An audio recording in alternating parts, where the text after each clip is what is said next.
ฮัลโหลสบายดีมื้อนี้เฮาสิมารีวิววิธีลง AutoCAD 2018เนาะอ่า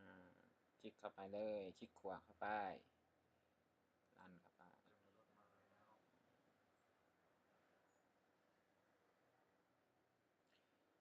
คลิก Install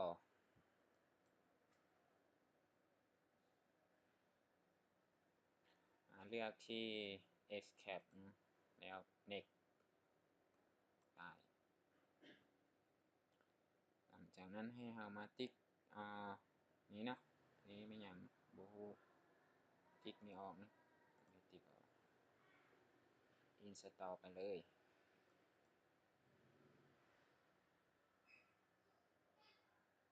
รอท่าเนาะมาฮอดขั้นตอนนี้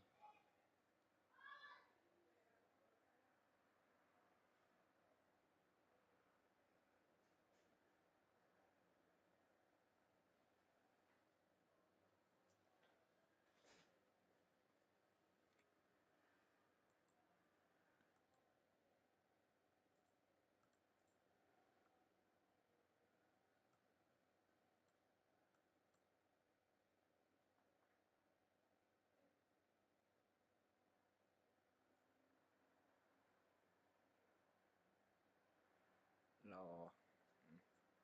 จนกว่ามันจะขึ้นเต็มนี้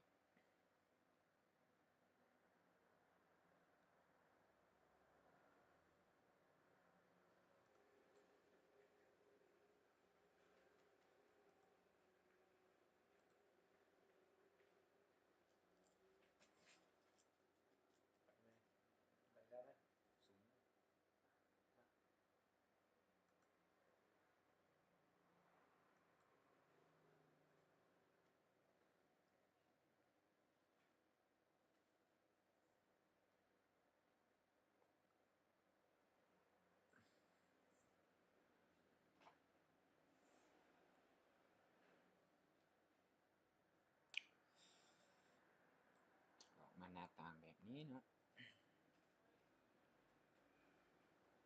คลิกไปเลยรอท่า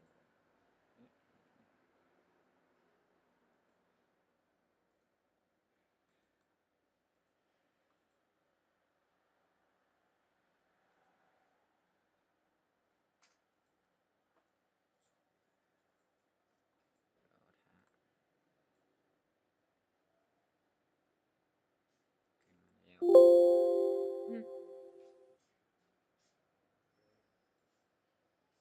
กดโอเค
หน้าตาโปรแกรมจะเป็นแนวนี้นะ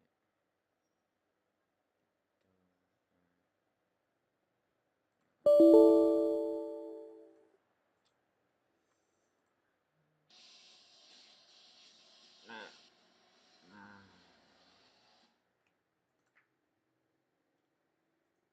อ่ามาว่าขั้นตอนนี้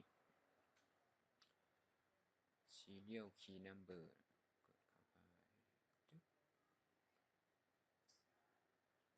กดเข้าไป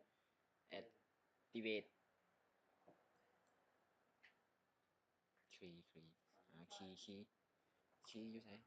อันนี้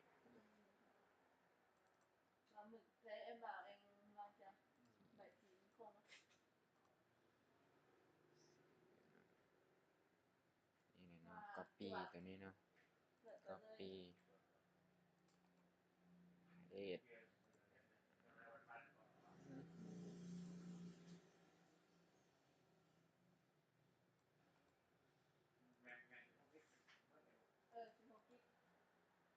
เพจ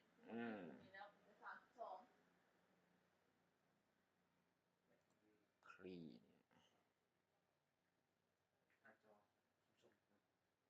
เนี่ย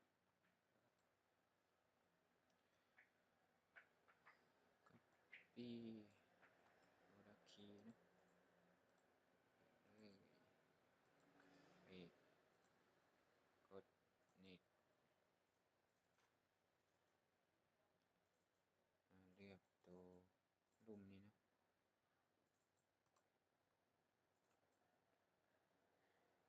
กด next ไปจะทำให้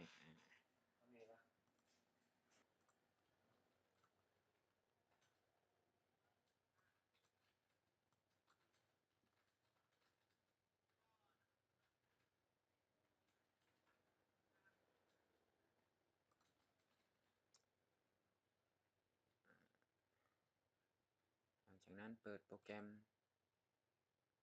ตัวนี้ขึ้นมานะ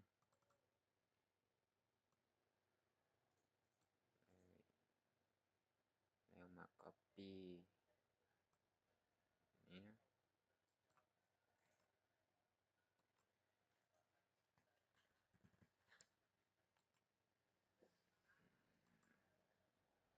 paste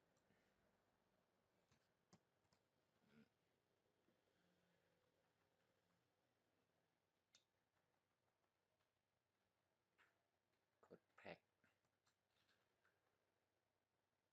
โอเคแล้วมาเลือกที่นี้ generate นะไปจากนั้นมา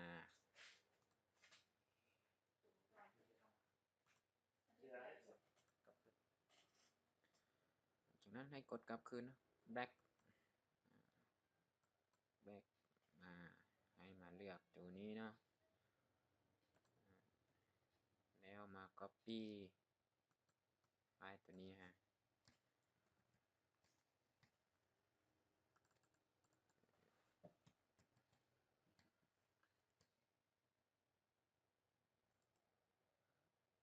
copy paste next มาเลย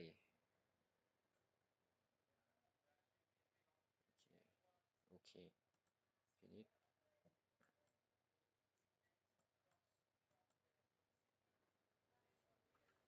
หน้าตาโปรแกรมจะเป็นแบบนี้นะถือว่าสมบูรณ์นะสามารถใช้งานได้ปกติ